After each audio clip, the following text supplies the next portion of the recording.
Our next speaker tonight is a gentleman I met probably a little over a year ago. He's, I think, 24.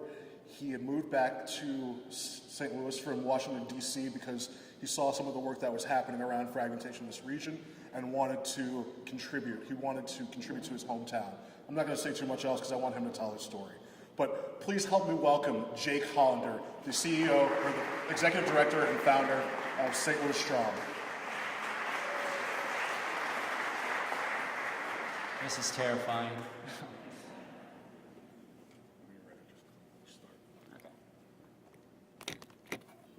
So I started with a photo of me as a small child to distract you from my baby face and youth. But most seriously, growing up here, I've always been bothered by the euphemisms that get thrown around, the backwardsness of our region, and the only real sense of community I ever found was in the sound of the blues goal horn. So I left St. Louis with really no plans of coming back. At American University in Washington, D.C., I got to study how technology influenced the rise of Barack Obama, the Arab Spring, and Occupy Wall Street. I also got to be part of the movement to restore sanity. I'm not sure we were successful on that mission. But after that, I was able to work at Dewey Square Group, and there I was tasked with working on 56 interrelated campaigns. And I loved what I was doing. I thought I had the perfect setup. I even had this sweet office view on Fridays. But then something kind of disturbed that picture. The tragic death of Michael Brown Jr. and the following unrest in Ferguson played on these comically oversized screens that we had in my office for 2 weeks straight, and I felt helpless to do anything. So I felt obligated to come back to St. Louis to use the tools and experiences that I had the privilege of accessing to become a part of the solution and a part of the conversation. A lot of people ask, how did we get here? But if you had looked at the maps, or read Mapping Decline, or Confronting Suburban Poverty, it would have almost seemed predictable. And if anything, it's surprising that it was Ferguson and not a different municipality because of how starkly segregated we are by race and by economic income. One author likes to describe us as fragmented by design. We are segregated by design, first explicitly, then implicitly, and now economically. It's a euphemism to say fragmentation. St. Louis is segregated. And so we have this structure that looks irrational, but reason was used in the intentional creation of 91 cities, 43 of which sit on 1 square mile of land or less.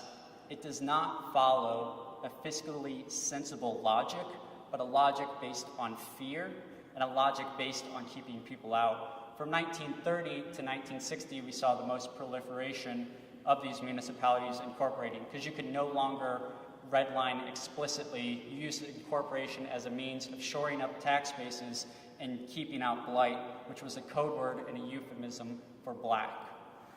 And so with that, you see that incorporation wasn't to provide services. That was not the primary objective. The primary objective was to shore up your tax base. In 1957, 33 of the 86 incorporated municipalities only had more than one paid police officer. And so we talk about providing services and maintaining characters of communities, but you end up with communities like Kinloch, which are too small to succeed. They're mathematically designed to fail because they do not have the tax and consumer bases, and they exist because of segregation. Kinloch exists as a result and a reaction of school desegregation. Berkeley separated itself, and Kinloch was a response. And so we're left with this symbolic divide in city and county. It represents all of our divides. It's always been rural versus urban, black versus white, blue collar versus white collar. And we get caught up fighting each other on these issues all the time, and it boils down to special interest versus special interest. This is what the arch looked like the last time we actually spoke seriously about bringing the city and county together in a vote. There was a vote in the late 80s, but it was unconstitutional. So this is what we looked like the last time we had a constitutional vote. This was the gateway to the West and future. And so reflecting on all of these things, I started to think of my time in band, the graphs that I compiled for those 56 campaigns in my public affairs firm, and how a chant begins at a blues game. And this metaphor built up in my mind that movements kind of begin like a song. For a neuron to fire in your brain, when you hear a sound, it has to break a certain threshold. Then when it fires, it affects the thresholds of others and creates a chain reaction. And soon enough, you start to get a certain feeling, a certain mood, and that changes the tone. And if it lasts long enough, you can actually change the structure of your brain. Our brains are plastic and changeable, and we can change our framework.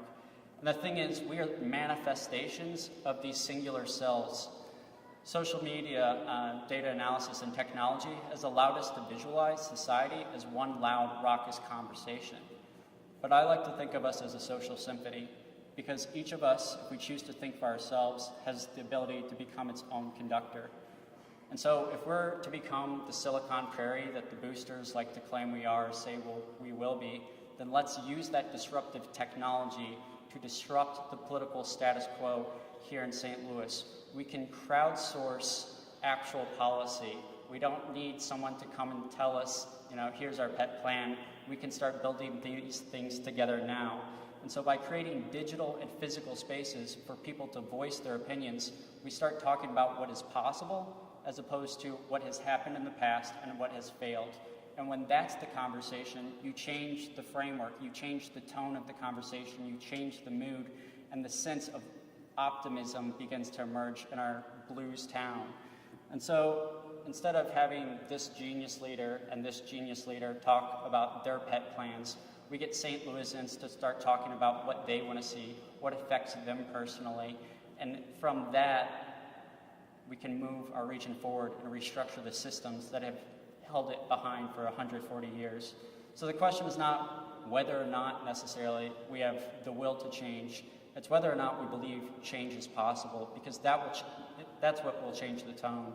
As the father of psychology and author of The Will to Believe, William James said, "The greatest discovery of any generation is that a human being can alter his life by altering his attitude." So I came back because I actively choose and chose to believe that courage, hard work, and resilience determines your fate as an individual and the character of your community, not municipal borders and not the color of your skin. So with that, I think we can lift the spirit of St. Louis just a little bit higher, like your favorite song. Thank you.